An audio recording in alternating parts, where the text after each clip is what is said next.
Hello everybody, welcome back to our session on glacial erosion, and specifically we've been talking about glacial abrasion. In the last session I left you to think about the question of whether ice thickness or ice overburden pressure was an important control on glacial abrasion or not. We already looked at some obviously important controls on abrasion, such as, for example, whether or not there was any debris in the basal ice. Clean ice is less erosive than debris-rich ice. But we left a little bit of a question mark over whether ice thickness was important. So if we're dealing with a situation where ice is sliding over a substrate, is that thickness an important controlling factor on the abrasion rate? And you might be thinking, well, yes it is, because that pressure is going to be enforcing a contact. We were using a sandpapering analogy, and the pressure that you bear down on the sandpaper, the harder you push down on it, well then surely the more erosion you're going to cause. But on the other hand, if you push down too hard, perhaps you're actually going to get a stickiness between the ice and debris and the substrate underneath it, and maybe you'll get lodgement or plastering down of debris onto the surface instead. And I left you to ponder that question. Well, plenty of people have pondered that question before, and let's look at a couple of different alternative ideas of what's going on there. The first one is kind of the idea that I've already given you, and this is something that Geoffrey Bolton talked about in the past, and he argued that the abrasion rate is going to depend to some extent on ice thickness.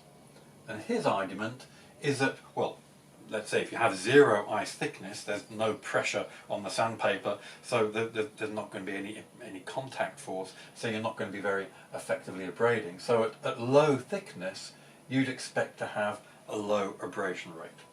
As you increase the ice thickness, you're increasing that overburden pressure, so yeah, you'd expect that as you increase the ice thickness, you're going to increase the abrasion rate. But Bolton argued that there comes a point where the overburden pressure, the ice weight, the ice thickness, gets so much that instead of helping the abrasion, it actually begins to, by virtue of that pressure, reduce the amount of movement, and instead of dragging particles across the bed doing the erosion, the particles actually get lodged or wedged or stuck against the bed, and eventually, instead of getting erosion, you'll be getting deposition. So Bolton's model was that for any speed of glacier motion, initially, as you increase ice thickness, you increase the abrasion rate, but eventually that tails off and diminishes until eventually, instead of getting abrasion in the top half of our graph here, we actually, down in the bottom half of our graph, start getting lodgement or deposition of material. If your glacier is moving faster, the same kind of pattern will apply, but you might get a different exact shape of curve. So you might need a greater thickness before you reach that peak, but eventually, whether you're going relatively slowly, quicker, or very quickly, at some point the overburden pressure or the weight of the glacier or the thickness of the ice is going to stop being an advantage and start being a disadvantage. So in this model, regardless of the details, abrasion is very strongly affected by ice thickness. So that's one approach, and you can think for yourselves now whether you like that idea, do you think that's a sensible idea, or is that a stupid idea? And people have argued about it, so if you're thinking, yeah, that's obviously straightforwardly correct, just have a little bit of a longer think and see if you can think of some alternative argument about what might be going on there.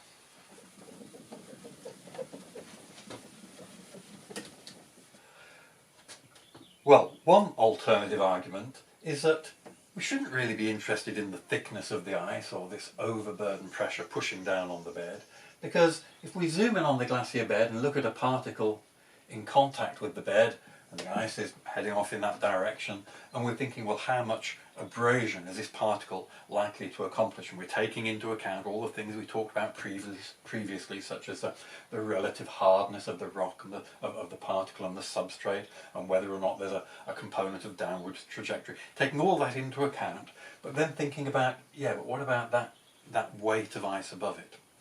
And an alternative argument, and Bernard Halley is a name that you might look up for somebody who is arguing this case, was that particle isn't being pushed down onto the bed of the glacier by a great overburden pressure.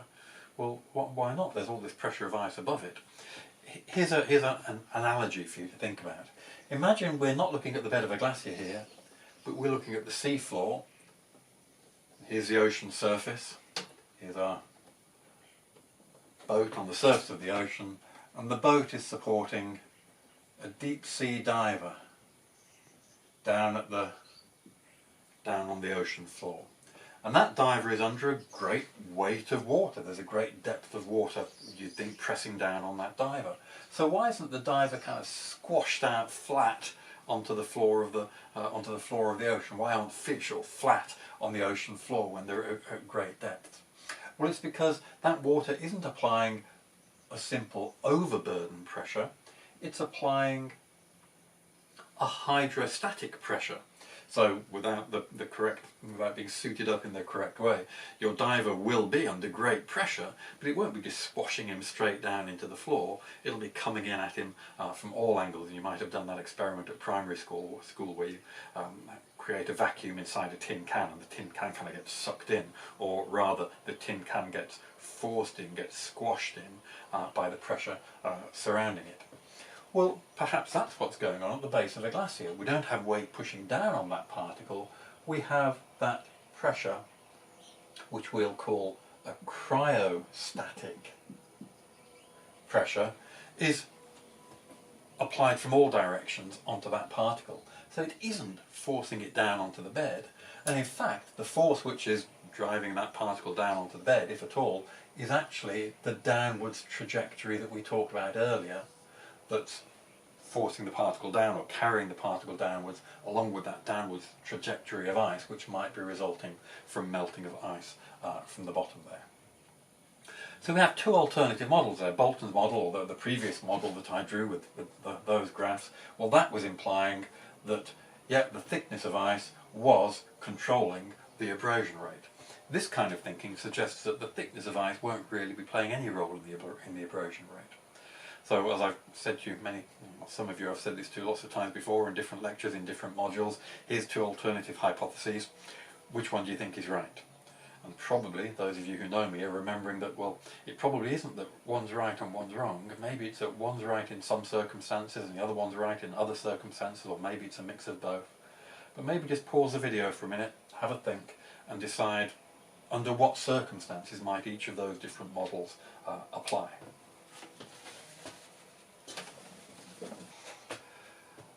So we're wondering whether the weight of ice or the thickness of ice above a particle pushing it down onto the bed is a key control on glacier abrasion, or whether in fact that's a hydrostatic pressure, so the thickness of ice doesn't matter, and it's the downwards trajectory of ice which we really need to be worried about, the buoyant weight, if you like, of the particle of the clast within the glacier. Under what different circumstances might those different models be true? I'm just going to give you one example or one comparison to think about. First of all, imagine a situation where we have isolated clasts of debris in a basal ice layer at the bottom of the glacier, and the glacier is moving across the bed, dragging these particles with it. And so we're wondering, well, what about the overburden pressure affecting those particles? And looking at it in that way, maybe it's easy for you to envisage that actually, yeah, you can, the weight on that particle isn't squashing it down, it's a cryostatic pressure. Likewise on these, we have a cryostatic pressure rather than exactly an overburden weight. So in this situation, where we have scattered particles of debris or scattered clasts in the basal ice layer, that kind of, you can imagine that fitting with the Halley model. It kind of, you can see that. But what about a situation where we have lots and lots of clasts, lots and lots of debris? I should pause the video while I'm drawing all these rocks in for you. But imagine a situation where at the base of our ice column we don't have scattered clasts suspended in the ice. We have a very thick debris, or we have a very dense debris concentration in the basal ice layer, where there is direct contact, particle to particle, through that.